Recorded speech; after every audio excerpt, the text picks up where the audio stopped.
बोलिए भागवत भगवान की जय।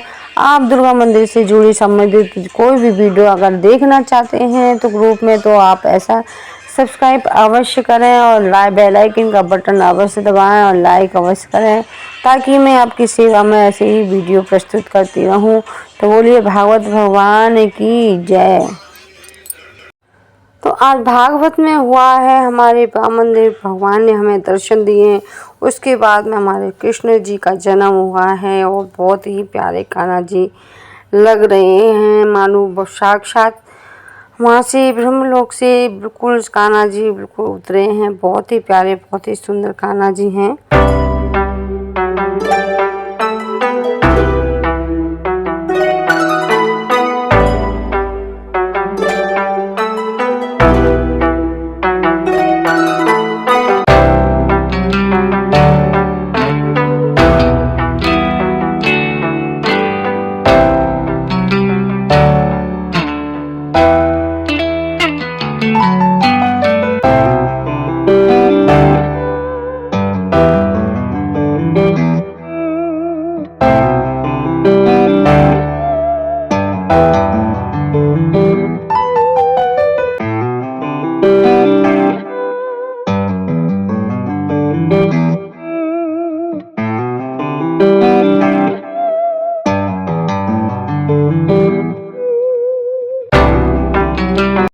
जय श्री राधे कृष्णा।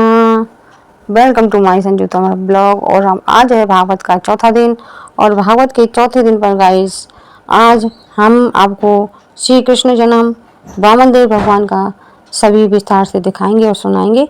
तो चलिए सुनते हैं भागवत। आज थोड़ी ये हमारे पंडित जी हैं जो उनके माता पिता जी हैं, श्री सुखदेव जी का जो पूजन कर रहे हैं। तो देखिए सुखदेव जी कहाँ हैं। श्री सुखदेव जी की पूजा अर्चना कर रहे हैं क्योंकि मंदिर में हैं और सुखदेव जी का आगमन हुआ है तो उनकी पूजा अर्चना करना तो बनता है। तो इसलिए पंडित जी द्वारा उनकी सुखदेव जी की पूजा करा रहे हैं और दान दक्षिणा ले रहे हैं। तो बोलिए सुखदेव जी महाराज की जय।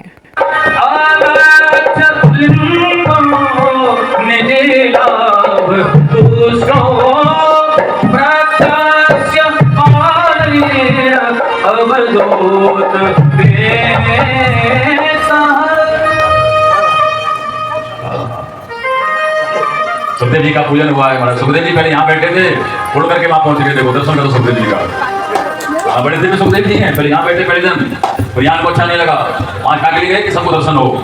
तो कथा में जब आओ तो भागवत का दर्शन करते हो तो साथ में सुखदेव जी का दर्शन करना नियम से, ठीक है ना। हमारी कृष्णा बहन जी कह रही है ये सुखदेव जी अब बूढ़े हो गए, 25 साल पहले के सुखदेव जी हैं। सबसे पहले जो हमने कथा करने आते हैं जो भी समान यही सुखदेव जी हैं। हर कथा में ये सुखदेव जी रहते हैं 25 साल से यहाँ पर। हाँ, जोर से ताली बजा है सुखदेव जी के लिए। हाँ, इन्हीं सुखदेव भगवान की कृपा है महाराज, हमारे ऊपर पूरी कृपा है।